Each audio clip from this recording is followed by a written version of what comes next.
Doraemon Ninja हथौड़ी जैसे cartoon series comedy category में आते हैं, बट फिर भी उनमें कुछ ऐसी मिस्ट्रीज छुपी होती हैं जिनको जानने के लिए हम हमेशा ही बहुत क्यूरियस होते हैं। लाइक निंजा हथौड़ी के रियल बाल कैसे दिखते हैं, डोरेमोन कपबोर्ड में ही क्यों सोता है, और इस नूडल ईटर का असली सच क्या है। तो यार आज हम कुछ ऐसी मिस्टीरियस चीजों के पीछे छिपे थ्योरीज को जानेंगे जो सच में बहुत ही ज्यादा फैसिनेटिंग है। तो इसलिए आप इस वीडियो को जरा भी मिस मत करना।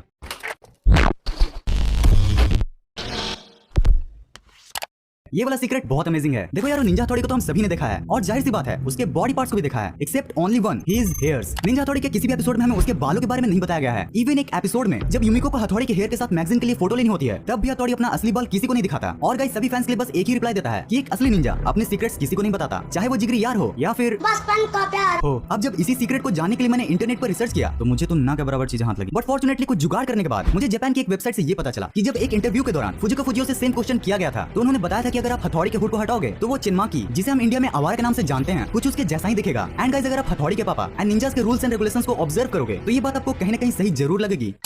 गाइस आप निंजा हथौड़ी की बात कर ही रहे हैं तो क्यों ना निंजा हथौड़ी के एनिमे के बीच में आने वाले इस निंजा बर्ड के बारे में भी कुछ हिडन चीजें जान लें। तो वेल गाइस जब तक फुजिको फुजियो निंजा हथौड़ी के मांगा सीरीज पर काम कर रहे थे तब तक तो उन्हें इस बर्ड की ना के बराबर जरूरत थी। पर जब मांगा से इंस्पायर होकर निंजा हथौड़ी के एनिमे सीरीज को बनाया गया तो प्रोड्यूसर्स को एक ऐसा कैरेक्टर सिलेक्ट करना था जो सेगमेंट्स के बीच में आकर आगे क्या होने वाला है उसको फनी वे में बता सके, जिसके लिए एटलास्टली उन्होंने इस निंजा बर्ड को सिलेक्ट किया। वैसे अब तक हिंदी डब्ड वर्जन में इसका शायद ही नाम बताया गया है, बट ओरिजिनल जापानीज एपिसोड्स में ये खुद को सोलेकारो बताता है।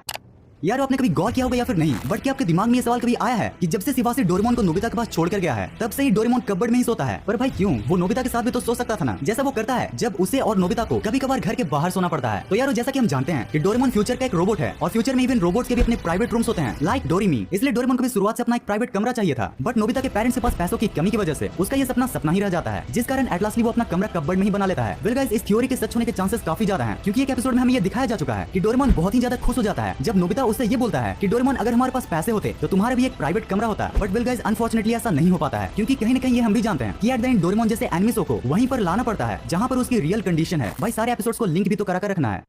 क्या आप डोरेमोन में उस मिस्टीरियस कैरेक्टर को जानते हो जिसको टीवी पर डोरेमोन और नोबिता से भी ज्यादा दिखाया गया है? नहीं विश्वास हो रहा है ना? चलो कोई नहीं, आप डोरेमोन के इस सीन में इस वाले कैरेक्टर को देखो। अरे भाई ये तो पेनीजी के गुरुजी हैं। और ये कैरेक्टर सिर्फ डोरेमोन और निंजा हथौड़ी में ही नहीं बल्कि परमैन कुटारो और अल्ट्रा भी जैसे बहुत से एनिमे शोज में आ चुके हैं, जो कि most of the time noodle जैसे जापानीज डिश जिसे हम रामेन के नाम से जानते हैं उसे खाते रहते हैं। अब अगर आपने इन एनिमेस पर गौर किया होगा तो आपको ये समझने में जरा भी टाइम नहीं लगेगा कि इन सभी एनिमे जिसमें हम ये मिस्टीरियस कैरेक्टर देखने को मिलता है उन एनिमेस को फुजिको फुजियो ने क्रिएट किया है। पर यार सवाल ये खड़ा होता है कि आखिर ये मिस्टीरियस कैरेक्टर है कौन, और भाई क्यों फुजिको फुजियो ने इस कैरेक्टर को अपने सारे एनिमेस में रोल दिया है। तो गाइस इन अंकल का नाम है कायोके और जो इस कैरेक्टर के ओरिजिनल मॉडल है ना उनका नाम है शिनिची सुजुकी, जो कि एक कायोके नाम के घर में रहा करते थे। और यार आपको ये बात फनी लगेगी बट ओरिजिनल इस कैरेक्टर का नाम शिनिची ही होने वाला था, बट आर्टिस्ट के बीच कंफ्यूजन के कारण इसका नाम शिनिची के घर के नाम पर पड़ गया। और एक इंटरेस्टिंग बात तो इस कैरेक्टर के बारे में ये भी है कि इस कैरेक्टर को रामेन खाना इतना ज्यादा पसंद था कि शादी के बाद भी ये कैरेक्टर सिर्फ रामेन ही खा रहा था। अब भाई आंटी भी कितना रामेन बनाएगी, हर चीज की लिमिट है ना, जिस वजह से इन आंटी को नारी सब पे भारी ये वाला स्वरूप इनको दिखाना पड़ा। और फिर एट द एंड इनको ओकेजनली रामेन खाने की परमिशन मिली, #permission to eat ramen। और ये जो डोरेमोन वाला पिक्चर है ना वो उस वक्त का है जब डोरेमोन और नोबिता जल्दीबाजी में सबके घरों में घुसकर कहीं जा रहे थे।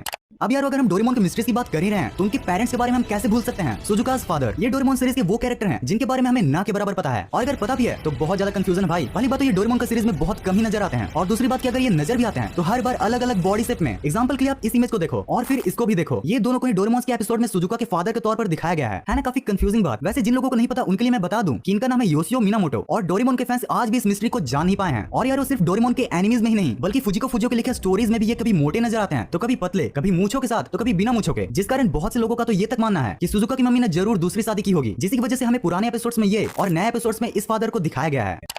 अच्छा अब अगर पेरेंट्स की भी मिस्ट्री की बात कर ही रहे हैं तो यार वो नोबिता की मम्मी यानी मिसेस नोबी को हम कैसे भूल सकते हैं? तो यार मिसेस नोबी की जो मिस्ट्री है ना वो उनकी आंखों में छुपी है। पता नहीं आपने शायद गौर किया होगा या फिर नहीं, बट जब भी शादी से पहले नोबिता की मॉम का चश्मा हटाते हुए दिखाया गया है तो उनकी आंखों को सरप्राइजिंगली बड़ी और सुजुका की तरह अट्रैक्टिव दिखाया गया है। बट यार शादी के बाद जब भी नोबिता की मॉम चश्मा हटाती है तो उनकी आंखों को ऐसा 3 शेप जैसा दिखाया जाता है। अब यार ये लास्ट वाला पार्ट तो कोई मिस्ट्री नहीं है बट फिर भी बहुत इंटरेस्टिंग है और कार्टून्स एंड एनिमे से रिलेटेड है, इसलिए आपको ये जरूर जानना भी चाहिए। हाल ही में रिसर्चर्स ने क्राफ्ट नाम का एक ऐसा आर्टिफिशियल इंटेलिजेंस को बनाया है जो आपके लिखे हुए स्टोरी को अपने आप ही एनिमेट कर सकता है। एग्जांपल के लिए इस एआई में जब फ्लिंस्टोन्स कार्टून का 25,000 क्लिप्स को डाला गया तो उसको एनालिसिस करने के बाद इस एआई ने रिसर्चर्स के दिए हुए डिस्क्रिप्शन से अपने आप ही फ्लिंस्टोन्स के नए कार्टून्स बना दिए। हाँ जानता हूँ बहुत रफ है, बट गाइस आप खुद सोचो कि जब इसका फाइनल डेवलपमेंट होगा तो हम जैसे ना जाने कितने ही लोग इसे कुछ भी एनिमेट करा सकते हैं, चाहे वो हमारे स्कूल लेक्चर्स हो या फिर टेक्स्ट बुक्स के स्टोरीज। वैसे ये तो अभी डेवलपमेंट मोड में है, बट अभी के टाइम में आप इट्सनेट एआई का भी यूज कर सकते हो। इसमें आपको बस कोई भी फुटेज को सिलेक्ट करना होता है, मतलब जिसको आप एनिमेट कराना चाहते हो, फिर उसी क्लिप के रेफरेंस से एक ड्राइंग बनानी होती है जिसको जब इट्सनेट का एआई एनालाइज करता है तो फिर वो टिटू आपके ड्राइंग के जैसा उस फुटेज को बना देता है। ज्यादा जानकारी के लिए आप यूट्यूब भैया की हेल्प ले सकते हो। तो यार उम्मीद है आपको ये वीडियो पसंद आई होगी। अगर पसंद आई हो तो इस वीडियो को लाइक जरूर कर देना।